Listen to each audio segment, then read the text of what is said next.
It's Fulhamish podcast. My name is Sammy James. Thank you for downloading this week's episode. This is your weekly drip feed of all Fulham discussion. On this week's podcast, Ben Jarman is here. Good evening, Samuel. Jack Collins is here. Hello, listeners. And Farrell Monk is here. Hello. Jack's been to the pub. I have. 2 pints Collins.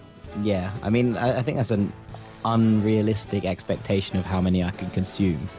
I think it's more like 1.5. Over the course of a day. Yeah. So we've got plenty of action to discuss. Fulham were fifth round and drowned yesterday versus Spurs at the Cottage. Kane was able to bag his second hat-trick in a month, and our mini cup run was over for this season at least. But it's not all doom and gloom, as Fulham claimed an important 3-2 win over Nottingham Forest, and sticking with the analogy, it's keeping our heads above water in the struggle for the top six.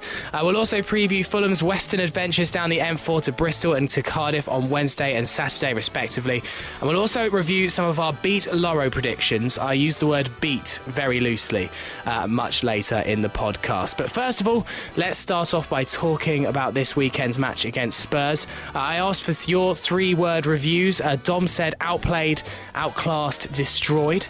Nice and cheerful there, Don, to start the podcast. Aussie Cottager said Kane and Pain. There were lots of Harry Kane puns in there. And Joachim said bloody ball boy. We'll come to the ball boy later in the podcast. But it was obviously a disappointing afternoon for Fulham fans. And Farrell, I'll start with you. There's no shame in losing to a top-class team. And Spurs certainly are one of the best teams we've seen at the Cottage in many years. Not even just whilst we've been in the Championship, even the Premier League as well. I was so impressed by Spurs yesterday. But were you disappointed that Fulham didn't prove a bit more of what they're capable of when they were given the opportunity in a big game like this? We've seen Fulham play some amazing football this season, and they just didn't really turn up yesterday. It was a little bit of a anticlimax in that sense. Yeah, a bit of a massive anticlimax, certainly for me, because I was really expecting a closer game than it was.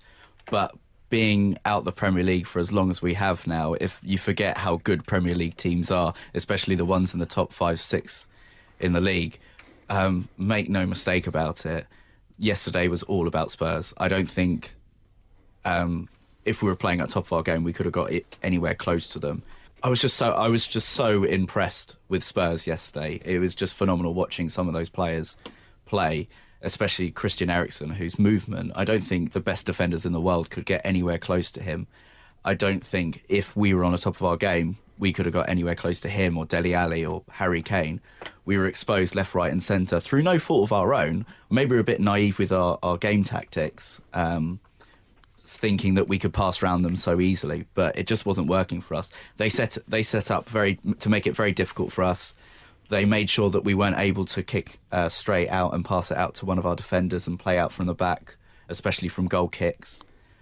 And then we just had nothing from there. Being able to try and play long and get it to Cabano up top was just coming straight back over and over and over again. And the one disappointing thing is that it was quite obvious we weren't going to pass it through them.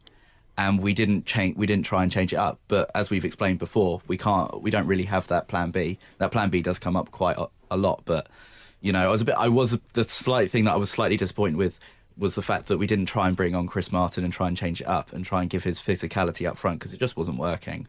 Yeah, Jack, Fulham made several changes. Bettinelli replaced Button. Cabano was given the starting berth up front, and Malone was preferred to Sessegnon. But really, the pre-match headlines were made by Spurs. We did our preview of the Spurs game, not only on the podcast, but also on the website. And really no one predicted that Spurs would field such a strong lineup. I mean, Harry Kane was supposed to be injured, wasn't he? Yeah, apparently he said afterwards that he'd had a knock on the knee and that he had been widely reported, but he actually had nothing really wrong with him and he'd just hurt his knee. So he was obviously delighted to have played, given the circumstances. But yeah, I think that we looked at the lineup and we looked at, especially in our preview, we said that there's going to be, Pochettino had already stated that he was going to put in a fair amount of rotation. But I think that actually there was only three players in that Spurs 11 that don't start on a regular basis, and they were, Winks, who started midweek against Ghent, and Vorm and Son, I suppose, that are the only ones you could maybe suggest weren't regulars in that Spurs lineup. So that's, and to have those kind of players coming in, Michel Vorm is a, he made a mistake, once, but he recovered well and he was very, very solid throughout the game. His distribution was excellent in stark comparison to Bettinelli's. And I think that throughout the game, they just showed superior quality. We were given absolutely no time on the ball. And I think that's basically what it comes down to, is the fact that in the Championship, you get an extra 2 seconds, 3 seconds where you can look up, look for the pass and play it. And we simply weren't given that. And, it came off time and time again that someone like Kearney look up, look for the pass, and by the time he'd picked the pass, the ball had gone. Or the pass that we were trying to play over the top for Cabano was taken away every time before it even, got over the top. And there was no space or time to play in. And, I understand why he started Cabano, and I understand what he's trying to do there. We're trying to go over Spurs, especially after what we said about Sadio Mane tearing Ben Davies apart the week before, but it just didn't work. And, we've praised Slavisa in the past, especially, and a lot of people said after Nottingham Forest that the way that he took Sigurdsson off so early on was so important, and it changed the game because we felt like we were in control again. But he didn't, seem to have the bottle to do that again at the weekend when it was clear that we weren't getting any joy over the top, and what we were looking for, what we were crying out for, was a target man. So I suppose that's what it comes down to, and we simply were the inferior side, and not since Bristol City at home in the league have we been the inferior side at the Cottage. And so I suppose it's slightly hard to take in that respect. Ben, what was Slavisa trying to do tactically with playing Cabano up front? Do you think Slav was nervous to try and play Spurs at their own game? It's not something that we've been doing all season. Normally we've been having Chris Martin up top, a natural target man, with the fast, pacey attackers in behind him. Was he trying to counter what Spurs were doing, or was he just trying to be bold? What was he thinking, do you think? There's a case to say that Slavisa was trying to be a bit too smart with his game plan. I think that he understood that Spurs were going to boss the majority of possession. And I think what he was trying to do is take advantage of the sort of slower centre-backs that they have. I mean, Vertonghen and Alderweireld probably aren't the fastest centre-back pairing in the world, but what you have to take note of is that they're probably tactically and positionally the best pairing in the world as it currently stands. And I think that's clear for the whole of the team. They're just such a well-drilled, disciplined side that regardless of whatever game plan I think we came out with, the way that we set up was slightly naive. I think the way particularly we played in wide areas and through the middle meant that it was very easy for Spurs to play through us and play through us at ease as well. Notably in the fullback areas as well, when we were caught napping, there were times where Spurs had the ball on the left-hand side, for example, and it looked like there wouldn't be any threat. And 2 or 3 passes later, Eriksen, through movement and through passing, would be one-on-one with the keeper, and just made us look completely silly. I think that game there has completely underlined what golfing class there is between a mid to top level Championship team and what there is between a elite level Premier League team, just in playing style, but then also in the calibre of player that they have available to them as well. And naturally, the way tactically they're set up, we could have had 22 players out there versus their 11 and they still would have found space. They were that good. The opening goal, and you mentioned the lapses in concentration from the fullbacks. The opening goal, Malone was slow to react from the Trippier throw-in, and we were always in trouble after that. However, we've retweeted it on the Fulhamish pod account this morning. Have you seen how big a part the ball boy played in the goal? You should get an assist. That's 3 points fancy league, isn't it? Well, I'm thinking he deserves a little bit of a bonus from Spurs. I mean, it's an amazingly quick thing. Trippier's running down the wing. The ball boy just does kind of a rugby pass sideways to him. But nevertheless, Malone really needs to be doing a lot better there. It's so frustrating that against a good side like this, the opening goal has come from a lapse in concentration, not from an actual, genuine, great bit of play. As terrible as game as Scotty Malone had, that pass out to him from the centre-back was absolutely terrible. It's Sunday League stuff. I was just about to say It wasn't under this. any pressure from anyone. He overhit it quite blatantly, and then naturally, the fullback's completely out of position. And the ball boy should get an inform on FIFA this week for that amazing setup, but we should have been a bit more switched on. Yeah, Malone. I was about to give Malone all the stick in the world, but that fully wasn't his fault, and it might have been the only thing in the game that wasn't his fault. Do you not think? It's not No, but completely not his he's fault. overgone. The ball's been played out to him and it's been overhit, and he's tried to chase it down. And then when he's going to be out of position because the ball comes back so fast, and Spurs are so switched on that they've gone, oh, hang on, the left back's gone there, you can't be offside from throw on, bam, down the wing. And, I think that, yes, okay, you could be slightly more aware that you're not going to make the ball and it's going to go out and you should be tracking back. But it's not necessarily, his fault that the ball was overplayed in the first place. And if he hadn't tried to get there, the fans would have turned it on him anyway. So, if he's just let that ball go out without even running for it, you can say, oh, be more tactically aware, be more positionally aware. But to a point, I think that Malone has kind of a free pass there because the ball to play to him is so poor. Yeah, it was closest to me where the ball went out, and although there was that 1 or 2 seconds where you can see the obvious frustration in Malone's eyes, that's all Christian Eriksen needs, just to sort of absolutely bolt it down the wing, and Trippier knows. They don't even have to speak. It's a case of, right, I've gone, you're getting that ball and throwing it down the line for me. Kieran Trippier had an absolutely phenomenal game. He's incredible. And it's ludicrous to think that he's not a first choice right back. He'd walk into 16 Premier League teams. Well, he had a brilliant game. I think it was around the New Year against Watford. He got given a rare appearance, and he was absolutely sublime. And it just shows the strength and depth that even though I know Spurs played a lot of regular first-team players, but it's not exactly a given that if Spurs had played their second-string 11, that it would have been much easier for Fulham. I suppose it was both their second-team fullbacks. And, that's Davis and Trippier. And if they're their two, second-team fullbacks, then there's a lot of potential in both of those players. And you fail to see where the gaps in Spurs' depth are. Yeah. And serious credit to Spurs as well. They understand what system of football they're trying to play.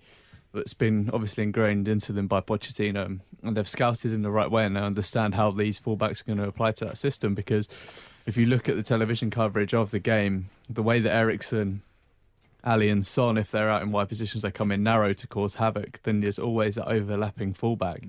And the thing about Trippier in particular is he understands how to play in not only a 4 at the back formation, but also a 5 at the back formation, and act as a real continental style wing back. And his crossing ability, as we saw at the weekend, is phenomenal. His crossing ability was second to none, especially first time. His first time crossing is just incredible. It is. I think it's a so much more difficult skill than it appears in terms of being able to run on it first time, playing an excellent ball in. And I don't think it's an accident at all that Kane, every time half a yard on our centre backs to be able to tap it in.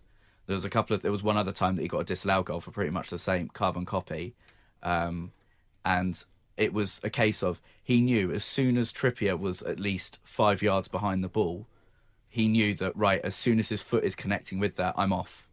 Yeah. Whereas in the Championship, strikers wouldn't be that alert to things. No, there's a real difference in class between the strikers, which was evident on the day. But then one thing of Spurs' play that you noticed throughout the season, and they scored exactly the same goal twice against Chelsea, is that they don't necessarily cross it from the byline all the time. They actually cross from closer in, although it may not feel like it makes much of a difference, but most defences aren't expecting you to cross it in from the edge of the 18-yard box or within the 18-yard box. A lot of them are expecting a pass on the floor and or a shot. And the way Eriksen crosses it in for, I believe it's the second goal, that was just on the edge of the box, and it didn't look like anyone was expecting it other than Kane. Yeah. It's quite clearly a facet of their play they've worked on for ages. Yeah, I think that's just repetition in training over and over and over again. Yeah. That the striker doesn't even have to think twice about what Trippier or Eriksen is going to do in that position. We discussed when the draw was made the battle of the fullbacks. Now, notwithstanding that none of the fullbacks that we were planning on playing in the game actually did start. So I think we had grand visions of Sessegnon on the left, Fredericks on the right, and Kyle Walker on the right, and Danny Rose on the left. And it's just totally not what happened because it was 4 completely different fullbacks. I apologise. But we'll come on to one fullback in particular, Scotty Malone. he had a little bit of a nightmare. And I don't wish to sound like I'm totally against Scotty Malone, because I know I've brought up the point again. But fans seem to be wising up to his defensive vulnerabilities, and he's been brilliant at points this season going forward. I don't think even the most ardent of Scott Malone's critics could deny that. He scored some great goals, and he has actually put in some fantastic performances in the final third. But his main job as a fullback is to defend, and he seems to struggle to do that, notwithstanding the fact I think he's still tumbling around in the Hammersmith End penalty box. Still falling over, yeah. It's one of those that I think that, considering we've just highlighted how good Trippier was at putting balls into the box, and then you compare that to even going forward, which is Scott Malone's kind of forte, if you will, you know, the amount of awful crosses that he put in on Sunday was something to behold, in fact. And considering that's the kind of foremost element of his game, that's, you know, for that to be so poor, and for his attacking prowess to not even be on point, and then for him to be so defensively vulnerable, that it just was an awful performance all round. And, you know, fair play to him, he works hard and he does, you know, peg it up and down the line a fair bit. But I think that it goes to show that when we're not on top, our kind of defensive weaknesses are so much more apparent. And because we control possession and control the ball, and we look to overload teams, Scott Malone looks excellent in our system at times, because he is such an attacking player. And, you know, some would say the same for Fredericks, but I think Fredericks has more of a defensive kind of element to his game. But considering how poor Malone looked when he was under the cosh, and how many times he was caught out of position, I think that it's just, you know, going to show that he isn't as good as, you know, maybe we've thought he was, purely because of the amount he's put in. I think he was. It showed over time and time again that he was exposed because of two key things. One, we didn't control possession, and I mean quite considerably we didn't control possession. And the fact that Spurs, every time they got the ball, they were attacking us time and time again. We could not hold up onto the ball high up the pitch, because Cabano had no chance to even get it. Yeah. So it wasn't sticking up there. It was coming straight back, and therefore Malone was getting attacked time and time again. And admittedly, Floyd Ayite didn't give him much protection on that left-hand side. I don't know, I'm going to counter that. I thought he played pretty well defensively as well, considering it's not really his game. The amount he dropped back and tried to help Malone, it was noted, especially on the commentary. After you watch the game back, after being there, you watch it back on the BBC, they comment on how much Ayite did try and help him. But I think it's a case of the Spurs' right-hand side, until the introduction of Sessegnon, it just basically tore us apart. That was where two of the three goals came from. And speaking of Sessegnon, I was surprised he didn't get a run out. I thought it would be the perfect occasion for Ryan Sessegnon to try and step up. Do you not agree? No, I don't. I don't personally agree. Just simply because if that had been him from the start, and they could have torn him apart. The things it could do for his confidence, he could either see it as, yes, I've got some work to do here before I'm a finished article, or you give him 30 minutes at the end like Slav did. He plays well, he impresses, and it gives him a nice bedding in as such to play against a Premier League team. I'm not sure I would have started him. And just because the way he played against Forest on Tuesday, he didn't start particularly sharply. Like the Rotherham game, it took him 10 or 15 minutes to get into it. It's like he has to readjust himself back up to the pace. I'm not sure if he would have been able to cope with that pace, especially seeing as Malone couldn't. I think that Sessegnon's arguably more defensively sound than Malone is. But I am. Yeah, I mean, yeah, we all are better defensively than Scott Malone. But in terms of the way that Izzy Brown tormented him for the first 15 minutes against Rotherham, we've highlighted this, Sess gets beat quite easily sometimes. And although I think he's more positionally aware, perhaps, than Malone is in terms of being a defender, I think that if his confidence had been shattered at that point, we would have lost the quite cool rotation we have going, which is obviously benefiting both players in terms of how they're working. And suddenly, if we'd lost our second choice left back, it could have all gone, Pete Tong.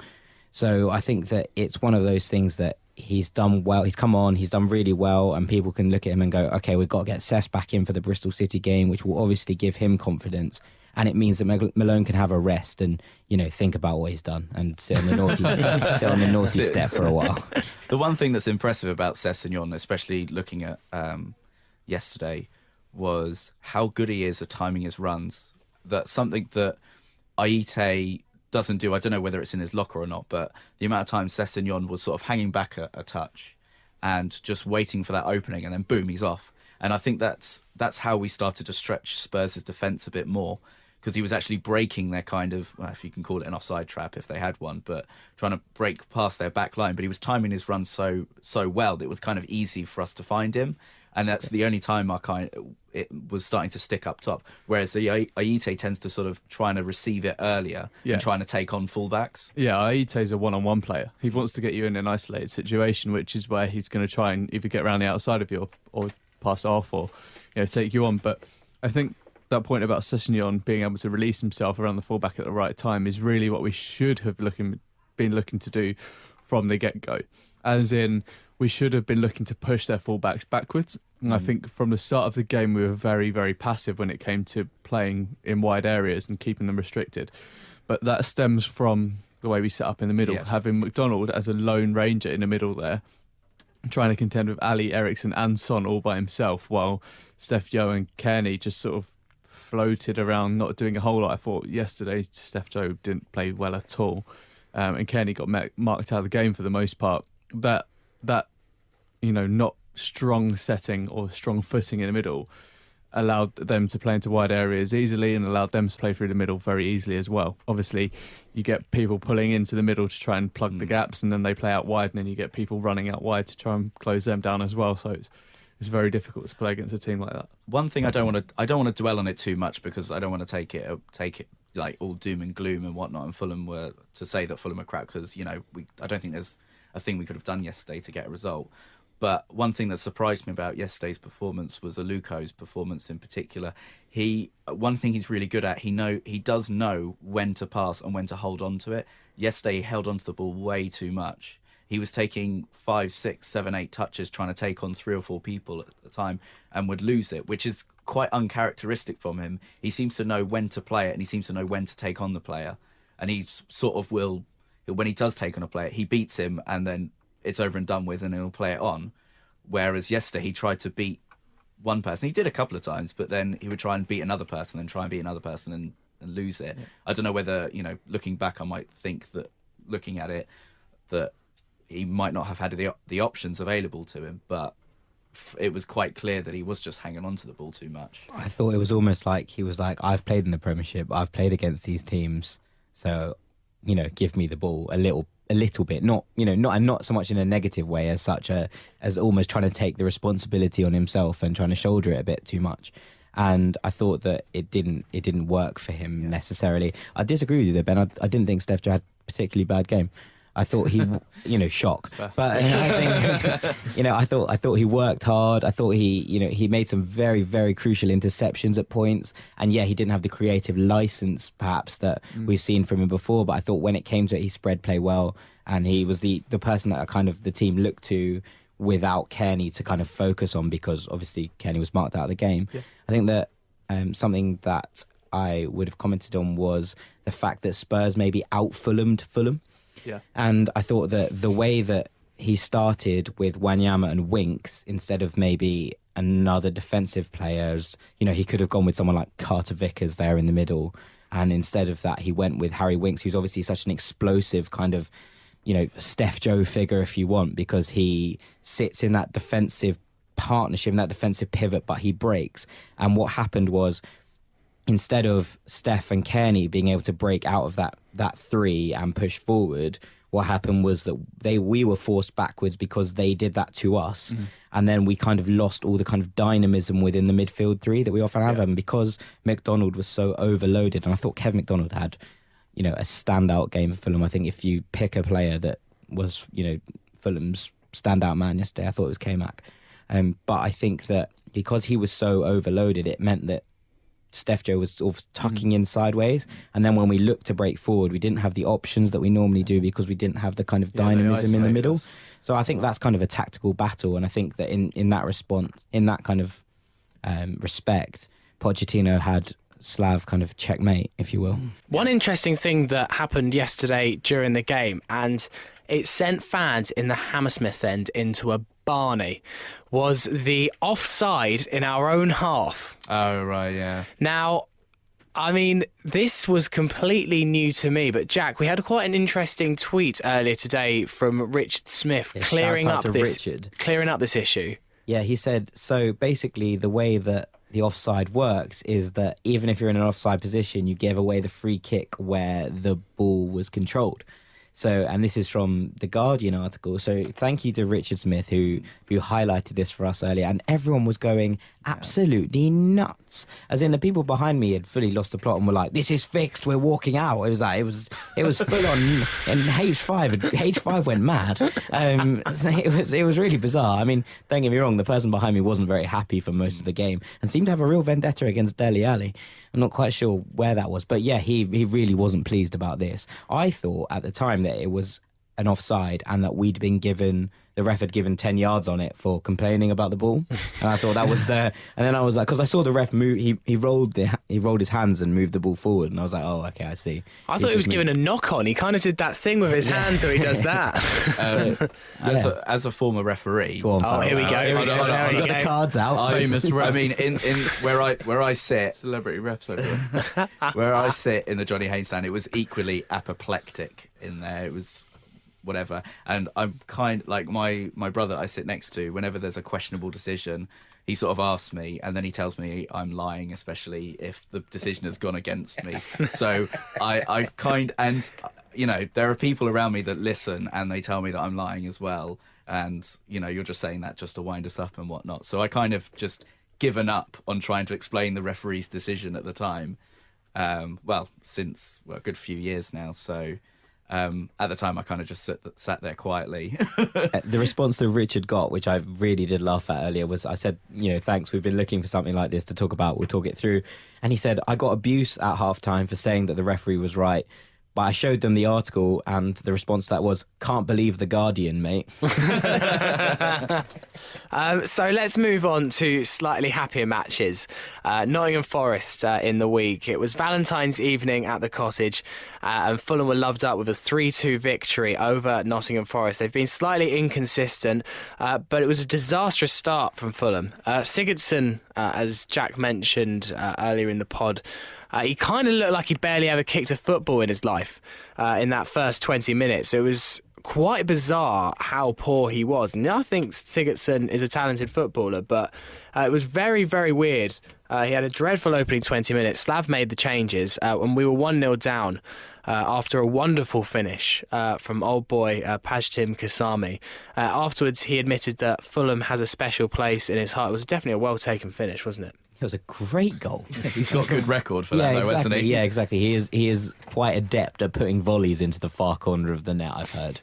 So, yeah, that was good. But it was, Sigurdsson, I don't really know what to say.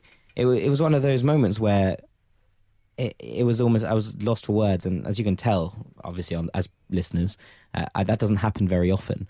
But I really didn't know what to say. It was one of those things that just seemed like he'd come back in, after obviously quite a long period out, and had just decided that he didn't like it anymore. He didn't fancy it anymore. It was very strange. I mean, we criticise Slav for not having a plan B yesterday. Well, not necessarily we, but Fulham fans did criticise Slav yesterday. Yeah, and rightly so, in fairness. Yeah, but you got to give him credit. He made a very early and a bold change. Sigurdsson off for Madl, and it was a change that reaped instant rewards. That whole change, I think, sort of galvanised the team. And I was speaking to my friend who we went to the game with on Tuesday, and we're saying that as soon as he took Sigurdsson off and put Madl in, the confidence in the team just upped itself probably by 50-60%, because Madl gets in there and he's a big talker. He's an instructor. He instructs Sess what to do, and obviously Sess is still only 17 years old, or still struggling. 16, sorry. Still a bit naive, still a bit green around the gills, and there were times when... What? That's a lovely phrase. Yeah. Can you edit that out? No, it's 100% staying in. Okay. All right. So We found the title of the podcast. He's a great communicator. He's obviously very, very adept at playing out the back. That's where our first goal came from. Is his brilliant ball out to the flank, and then the attack started from there, and we scored. And the thing about Madl is he offers a lot of solidity and a lot of communication where Sigurdsson doesn't, and I really think that's what changed the whole dynamic of the team. I also think I'd like to put this across because it's something I hugely admire about Slav, is that he has the audacity he backs himself a lot to make changes very early on, and it's something that we haven't seen from a lot of managers over here, full stop. And in Spain, they really, really admire managers for having balls, for want of a better word. Cojones. They always talk about the cojones of a manager and how they build their teams and how they're not afraid to make challenges or how they're not afraid to take risks and withdraw people and withdraw star players. And I think that's what Jokanovic has brought to the club. He's clearly not afraid to make the challenges, and the team respect that, and they rightly up it as soon as they saw Sigurdsson going off. I think there's another point to be had in a more analytical sense there, that Sigurdsson continually played the ball back to Button, and much as I am actually a Button kind of fan in the loosest sense of the word fan, but I'd arguably prefer him to Bettinelli, but he wasn't very good at getting the ball away on Tuesday night, and he did have a bit of a mare in that, and he kept playing the ball back into danger. And as soon as Madl came on, the ball from the centre-back stopped going back to the keeper and started going out wide and out to the wings. And Madl can pick a pass in a far superior way, I think, to Sigurdsson, who seems a bit nervous in that kind of respect. And considering Sigurdsson did this again against, was it Sheffield Wednesday perhaps, but he gave the ball away a lot early on, and he did eventually settle into the game in that respect. But obviously at Forest, the decision was made to pull him. But in terms of the way that the ball was then played out from the back, it was more as if Kalas was there, and Madl does offer that kind of similar ball playing. I'm happy to put my foot on the ball, look for the pass and play it, that didn't seem to be in play with Sigurdsson and Ream. And I think that's so important because it comes back to that kind of pivot idea that we were talking about against Aston Villa, and because the ball kept going sideways in that game and it kept coming back to the keeper, and then we looked under pressure all the time. And actually it's something the Spurs forced us to do on Sunday. They, not through anyone's fault in terms of there was no pass available, so the ball kept going back to the keeper. And what happens then is you feel like you're under pressure because the keeper keeps kicking the ball away, and the ball then keeps coming back at you.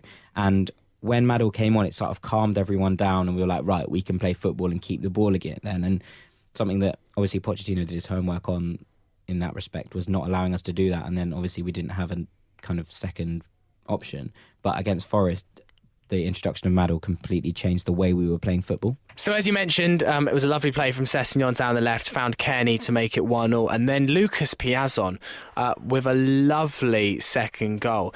He was a bit unfortunate not to find himself with a starting berth, or at least a appearance off the bench against Spurs after that performance against Forest.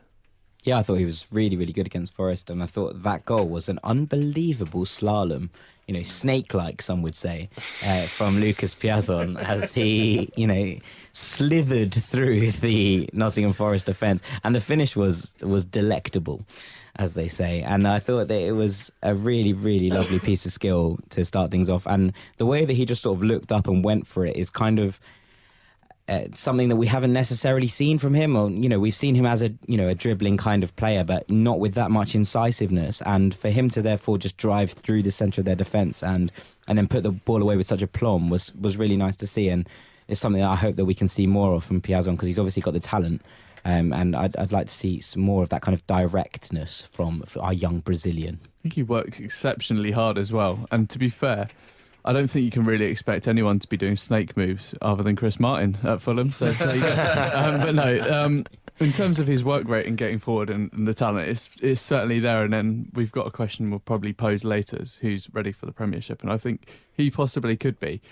The only thing I didn't like about his performance, which isn't his fault against Forest, is that he was moved to right wing back in the second half and really offered very, very little. He's clearly more comfortable when he's further up the pitch, expressing himself that way and running at fullbacks rather than having to worry about defensive duties. He looked completely out of his own. A fish out of water. A fish out of water. More fish puns. But yeah, he didn't really look comfortable there at all, and I think that's where we sort of lost control a little bit in the second half when we switched to a 5-3-2. against Forest. They sort of played for us very easily and got out wide easy as well. Well, yeah, they scored quite early on in the second half. Is it Ben Brereton? Brereton, yeah. 17. Brereton. He's an academy graduate. Yeah, It was a lovely header. Yeah. I mean, admittedly, Tim Ream potentially shouldn't have let it go over him, but still, he barely had any time to react to it, because he'd have probably imagined Tim Ream would have got to it, then to adjust your body and to head it from that far out. Lovely technique. And then Cabano comes off the bench. I'm going to give the winner to him. I think that it seems very harsh to go down as a kind jack. of you. That is kind of. It's an own goal. It's an own goal. It's going a in. mile wide. I think it might be even go for a throw in if it could have got that far. Really? I mean, Overboard, mate. All right, yeah. Calm down, Farrell. He did all right. I Well, yeah, think. fair play to him for getting there, but it's an own goal. Really? I can't. 100%. It is, I'm not going to argue with who Dubious decides goals panel. who decides The it. dubious goals panel, yeah. I don't Does even the know if there has one in the Championship. I think Can they afford one? Probably not. We're getting goal line technology. That's I mean, how exciting. can they tell, given that there's only one camera angle and it's from the middle, and certainly from that camera angle. Ivan decides on the side. Yeah. Well, anyway, Cabano came off the bench and for the second time in just a few days was very influential in the winning goal. I think the other one was a dampened. No, I'm joking. Yeah, he was. He also was very good on Tuesday as opposed to Sunday. So he was very lively and looked like he was going to break through a lot of the time on. And he was very unlucky actually not to score in the last minute. He did very well to get away, to accelerate away and just went wide. Yeah, he put in. It was actually quite a good attempt at a finish as well. So I'm going to give some credit to Neeskens Cabano because I actually think he's been quite good, and I think he got a bit of a rough ride on Sunday playing out of position, and it probably wasn't something that he requested. I can't imagine him going up to Slavisa and being like, "Oh, go on, Gaff, stick me up front." Well, like a classic Sunday League defender. Yeah, Go on, exactly. Gaffer, last 20, stick me up top. So I think that he got a bit of rough ride from the Fulham fans, at points because he was offside a lot, and we've discussed, earlier that it wasn't necessarily always his fault. He definitely made quite a lot of good runs, and people were slightly delayed in their pass to him. But I think that Cabano is going to be an important player for us, and I'm really, really enjoying the fact that he's starting to get into his stride. I think there's a wider issue around about how we're setting up in these last few games against Wigan, against Forest, and against Spurs. We've basically started without a recognised striker, and the performances have obviously not came in as a result. They've not been as strong. We've not looked as good going forward. We haven't looked as free-flowing and connected as we do when we have Martin in there. So for me, that's a case to say bring him back, even though he is a little tiny bit of a snake. Do you have any idea, Farrell, why you think Slavisa isn't opting for Martin? No, in all honesty. No, fair enough. The only thing that I can actually think of is that he thinks that Martin isn't going to be here next year, and therefore I might as well plan for next year in the sense that I'm going to have a different striker. Martin isn't going to be my guy. But does it matter that he's not going to be here next year? He was never going to be here next year for most of this season, and we're still chasing, well, we were chasing the quarterfinal of an FA Cup, and we're still chasing top six of the Championship. I just can't believe why Slav wouldn't go for Martin if he thought that he was the best option. Yeah. I suppose it comes down to the fact maybe that if we get to the playoffs, he might not be here. And, we haven't cleared this up, so we're not, no one's 100% sure what the drill is with this, but we're not sure that Martin can play in the playoffs if we get there. And I suppose that if Slavisa's sort of maybe thinking, what's the point in getting to the playoffs if we haven't got a squad that can get on with it without him there? So I suppose that maybe he saw Wigan and Nottingham Forest. I thought he was quite poor against Wigan, and also he got a very poor reception when he went off, and as we discussed last week. So maybe the fact what Slavisa's trying to do is go to the fans, here you are, this is, I won't play him then and see how we get on. And considering we did well against Forest, especially at points, and we looked slick and complete at times, that maybe he was just going, okay, we can do this without Chris Martin, but I think that overall we need to see that kind of hold-up play back, unless we're going to go for sort of pure pace and power front four that involves having Syriac up there as a number 9. Okay, well, before we move on to the two games this week, Bristol City and Cardiff City, just a quick plea. If you are listening on iTunes, please go give us a rating on there if you haven't already. It really helps the podcast to get further if we have a good rating. Preferably only a 5-star rating. That would be kind of you. So, if you use iTunes, please sign into your iTunes account and give us a really quick review on there. Even if you haven't got time to write something, just go on there and click 5 stars. Also, you could comment on who's your favourite podcaster. Let's not start this battle. So the first game is on Wednesday night down at Ashton Gate against Bristol City. Now, last season, our trip to Ashton Gate was very, very enjoyable, 4-0 up at half-time. However, our most recent games against Bristol City were not enjoyable at all. So much so that we actually named one of our podcasts Bristol City-itis after a terrible 3 days where we lost to Bristol City twice in 2 days. Now, Bristol City back then were a slightly different proposition. They were a top 6 side, albeit it was only September. They were looking very, very good though, and I think they were looking a little bit like dark horses to be in a playoff push. Things have not gone to plan at all since then. They're languishing just above the relegation zone, I believe, at the moment.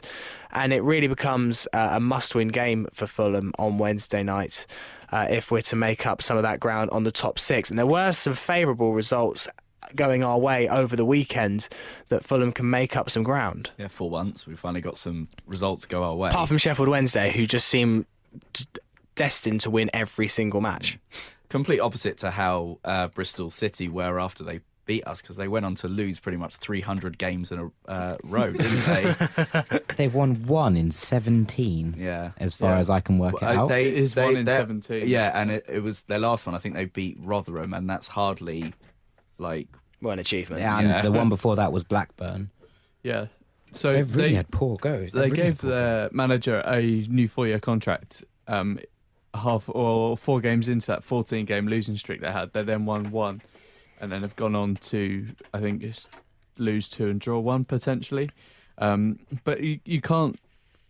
Tammy Abraham hasn't stopped scoring, and for someone that gave us a huge amount of trouble back in September, we still have to be very, very wary of him.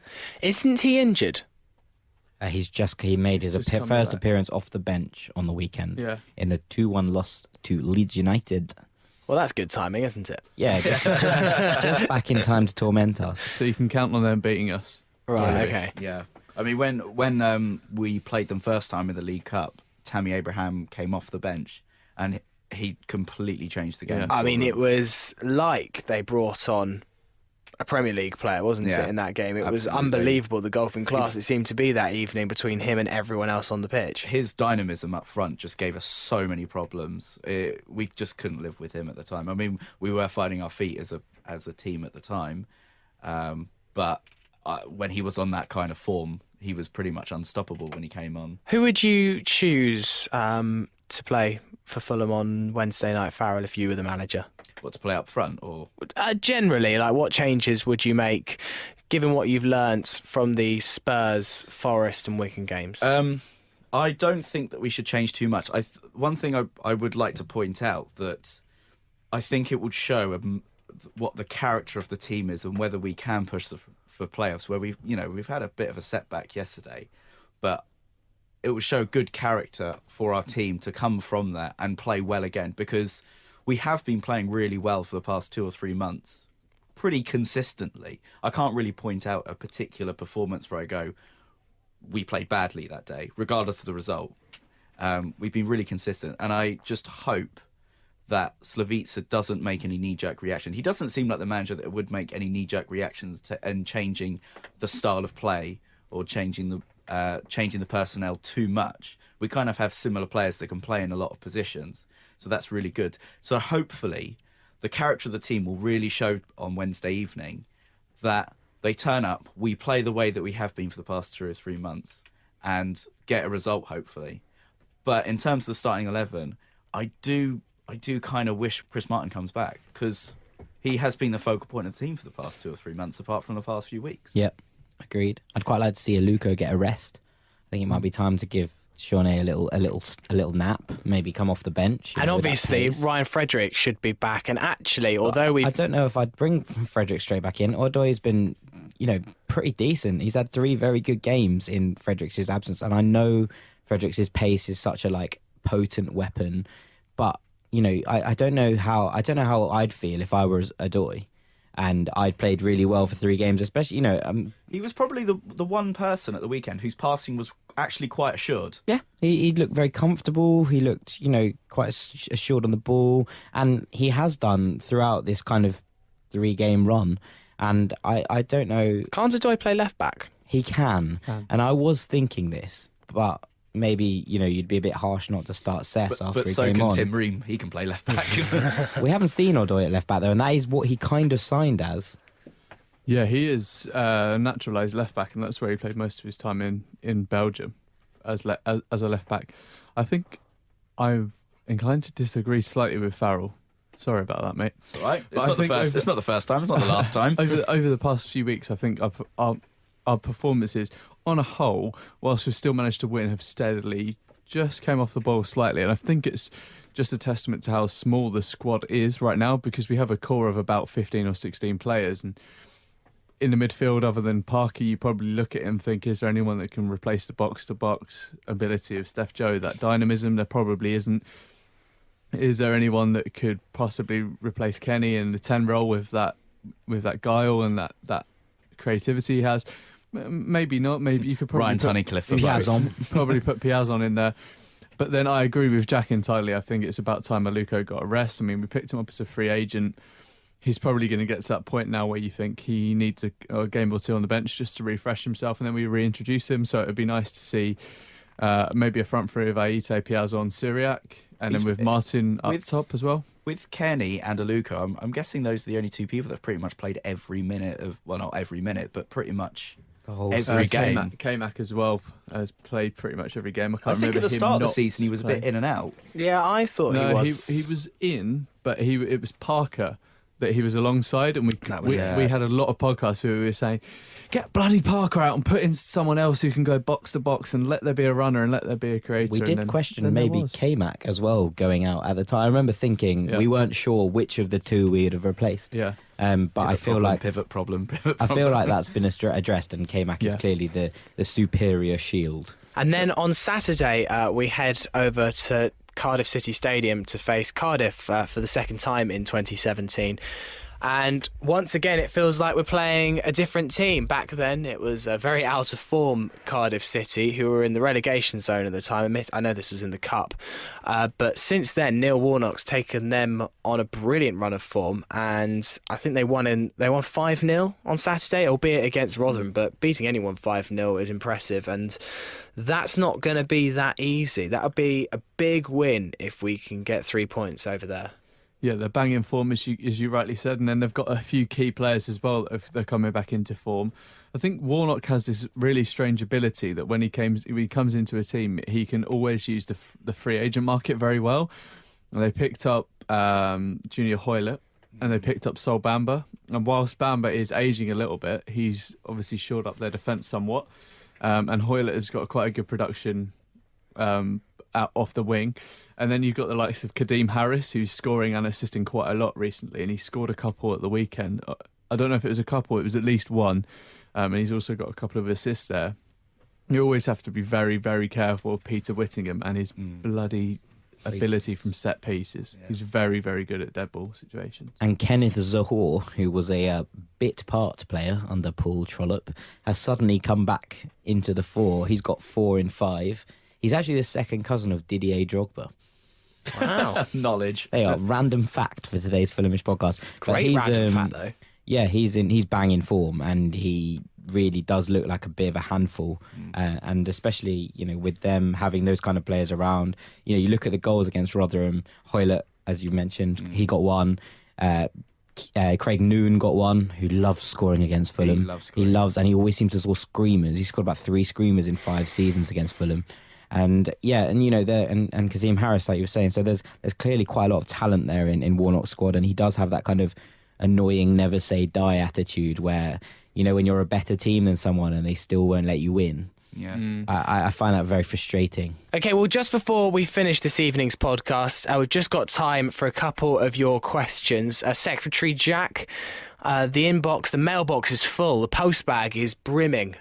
Yeah, there's a lot of questions going in, so thank you for all your questions. And if we don't deal with them now, we will surely deal with some more next week, so please do keep them coming. The first one we're going to go with today is Alex at @purepower_, who said, which of our current players are good enough for the Prem? Interesting. And obviously quite a poignant question after yesterday's game.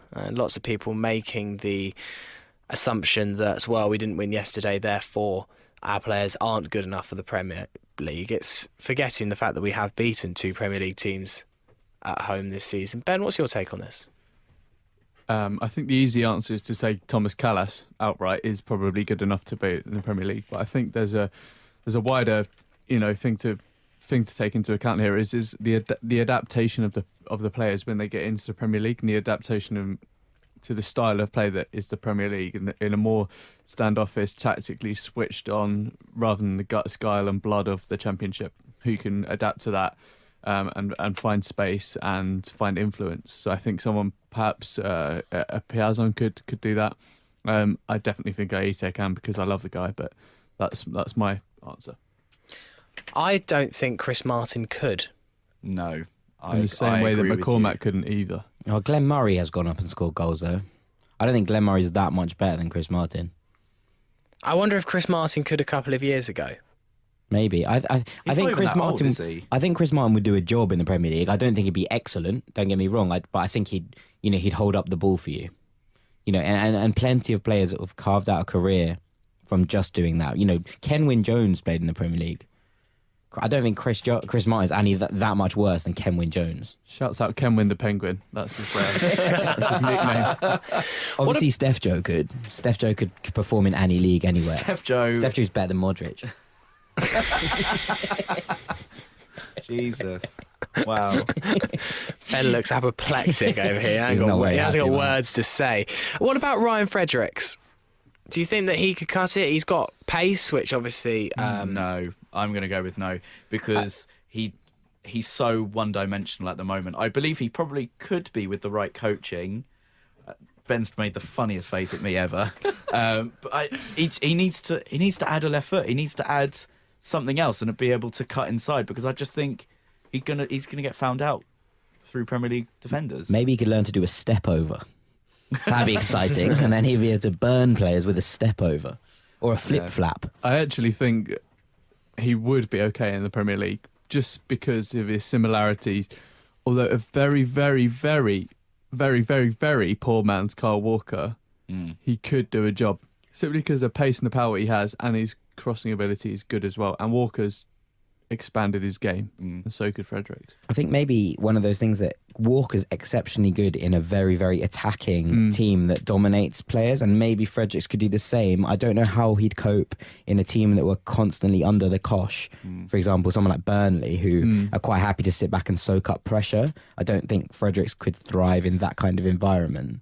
But I think he might be able to in a Tottenham-esque team where they, obviously have so much run of the ball down the wings. And then another question coming in, Jack, that is on a similar vein. Yeah, we actually have two quite similar questions I've discovered. The first one I'm going to go for is White Noise.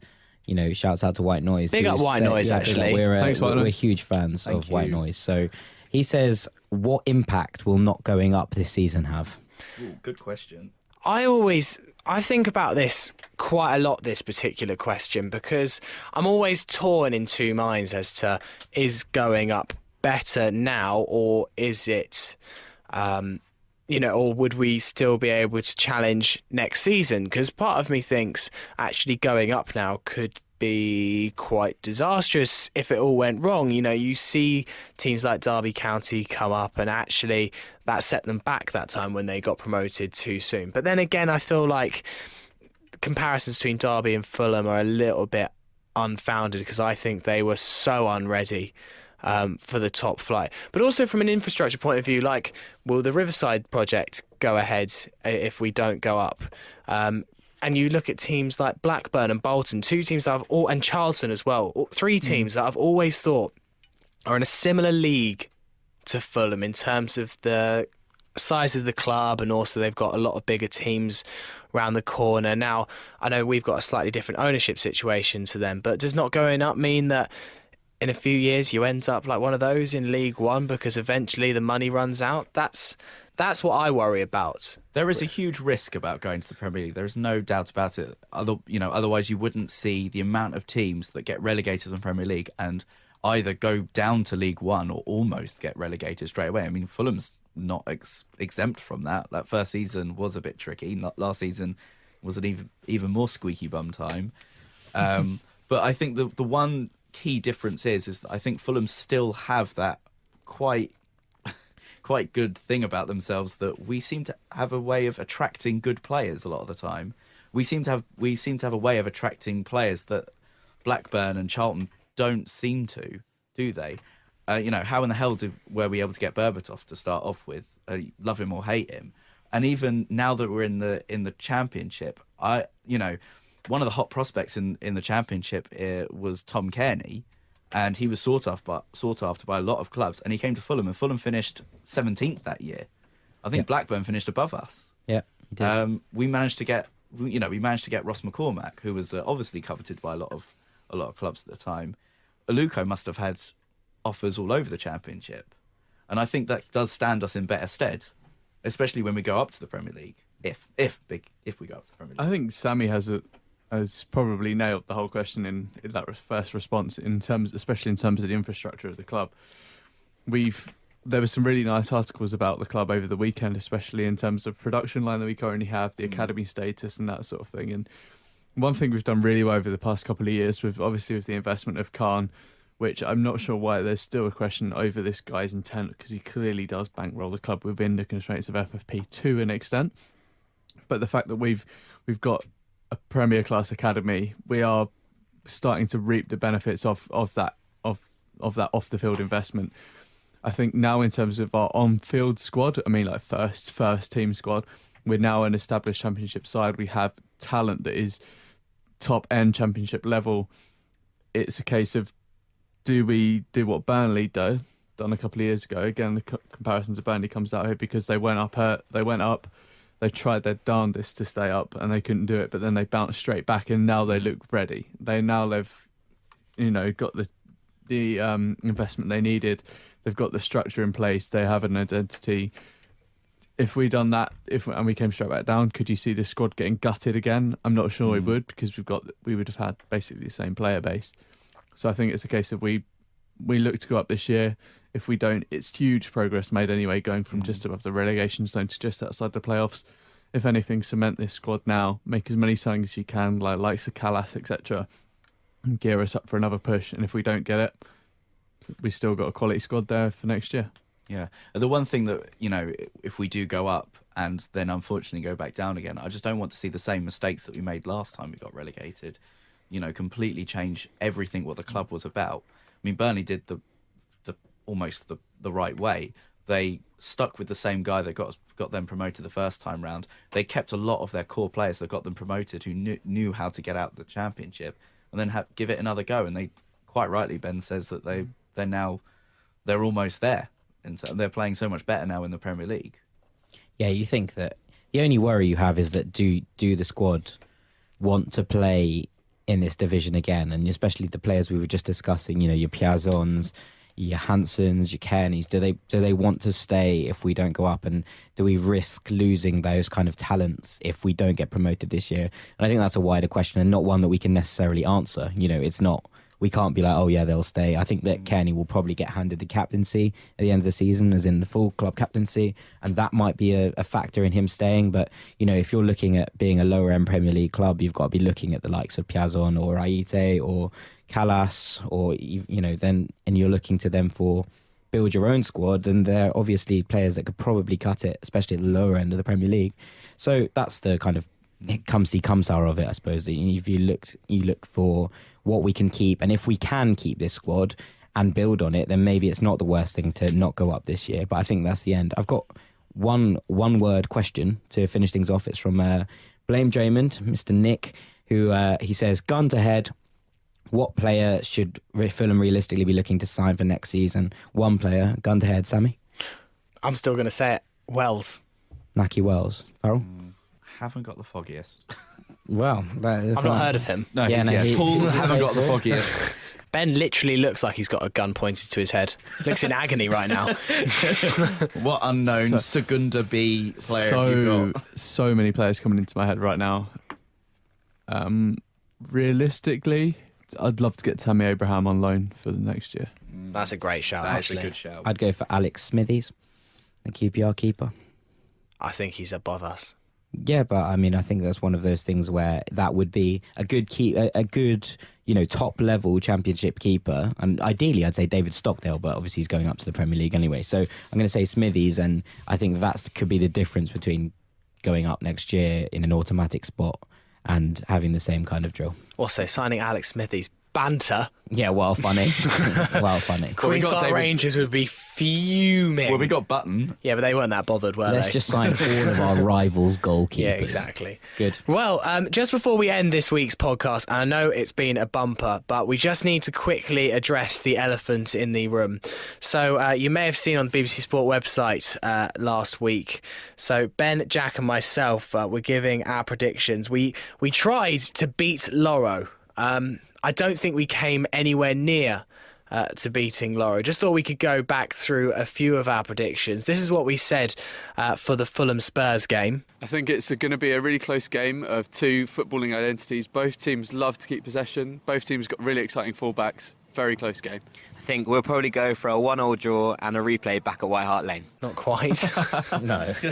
Oh. Admittedly, this is when we thought that Spurs might put out a slightly weaker lineup. But Pochettino's actually conned us here, so I feel like we've got some sort of background in being able to give ourselves a reasoning. He's hustled us. Yeah, we've actually been done by Mauricio Pochettino, much like Fulham, actually. So do you think Pochettino saw your prediction and then decided, well, I'm not having any of that? Yeah, that's Harry exactly what I Kane, thought. Harry Kane, shake off that knee injury, you're starting. It's feasible. It's feasible. Then next we said Huddersfield Man City. We went for 2-1 to Man City. Actually, Huddersfield did slightly better in that one than we expected. They've got a very credible replay back at the City of Manchester. They could have won it, actually, Huddersfield. Yeah, fair play to Huddersfield. They did really, really well. Man City looked... Dire. Yeah, I mean, Aguero had one chance at the start, but he looked kind of sluggish. They were just, as in Huddersfield actually defended magnificently and marked them out of the game. So fair play, shout out to the Tykes. No, the Terriers. The Terriers. Who are on a magnificent run, actually. Getting your South Yorkshire clubs mixed They up. actually are looking very, very, very good for snipping into them automatic spots at the end of the thing, especially with Newcastle and Brighton slightly stumbling.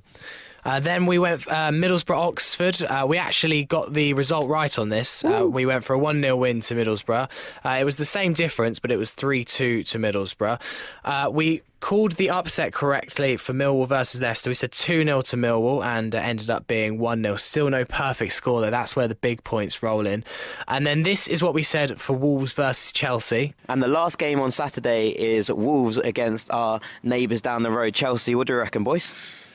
Yeah, you couldn't look further than Wolves on this one, could you? No, 3-0 Wolves. Can't see past it. 3-0 Wolves for us. Comfortable. Yeah. We can dream. This mate. didn't translate quite as well, did it, in writing? Yeah, that's what I was saying. We got called out on this, but actually it was quite funny what we said, I thought. And Yeah. then suddenly, like, we were getting called out left, right, and centre by Chelsea fans who were like, "It's embarrassing that you won't even predict a Fulham win, but you project a Chelsea." Like, I was like, obviously it was a joke, mate. Like, come on now, like. Obviously, we don't. Now we look like we know nothing about football. Epic trolling. Next time, just say 21-0, Yeah, and then exactly. they might think it was a joke. Yeah, well, we got that wrong. Anyway. And we did get the result correct for Man United versus Blackburn, but I don't think we've beaten Loro or Robbie from Arsenal Fan TV. unless Arsenal win 3-1 tonight. Yeah, so it's currently 1-0 to Arsenal. But if Arsenal win by a 3-1 scoreline, we could nip in. We level with everyone. I think Could that's we? the Well, that's what we're hoping for. 3-1. We need Sutton to score a goal desperately. Next time, do you want to consult me on the old predictions? Yeah, sorry. Yes, we will. Yeah. To be honest, we wrote them down on our hands about 2 minutes before recording We kind of forgot about that. We didn't actually put too much thought into our predictions. So You kind of then looked at the smudges and were like, ooh, yeah. 3-0 Wolves. Yeah, exactly. Right, that's the end of the podcast. Secretary Jack, please do the honours. Title today's podcast. In honour of Mauricio Pochettino's masterclass in tactics, I'm going to name this podcast Checkmate. Very apt indeed. Well, it's been a bit of a bumper episode. We discussed the Spurs defeat. We also looked back at Nottingham Forest, gave our previews for the Bristol City and Cardiff games next week on Wednesday and Saturday, respectively. Next week's podcast, we're missing Farrell for the next two. He's off to have a knee operation tomorrow, isn't it, Farrell? Yeah, tomorrow afternoon. Good luck, So Farrell. very good luck with that, Farrell. Yeah, so it's going to be a bit like when Jagger got injured. The performances will start to slip, I'm afraid, over the next few weeks. He just Yeah. signed for Wolfsburg, by the way. Just FYI. Has he? Interesting. Yeah, you'll be a very great miss, Farrell, and hopefully the podcast won't suffer too much in your absence. I will listen and enjoy. And I'm not here next week, so the good hosting ship is passed from myself to Mr. Jack Collins. Nervous? I'm very nervous, but I can't wait to get in the hot seat.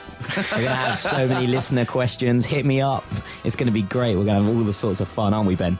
That's it, mate. We're just going to do a full podcast Just for listeners. of listener questions. Yeah. Yeah. Don't worry about the result. Just interaction. Yeah, Plain just interaction. let's chat. Let's chat, listeners. Hit us up We're gonna at do it. Fulhamish Pod. I'm really excited to listen to the podcast as a regular listener. We're going to do an ASMR podcast where we talk this the whole way through. Very close to What, the with relaxing beach microphones. waves in behind? Mm-hmm. Can't wait. Wow. And Ben's here next week. Dom will be around as well. Things just got weird. Things did just get weird. Please go rate and review us on iTunes and share the podcast with anybody you like. Hope you enjoyed this week's episode. Jack, Ben and Dom will be back next week. We'll see you later. Goodbye. Toodles.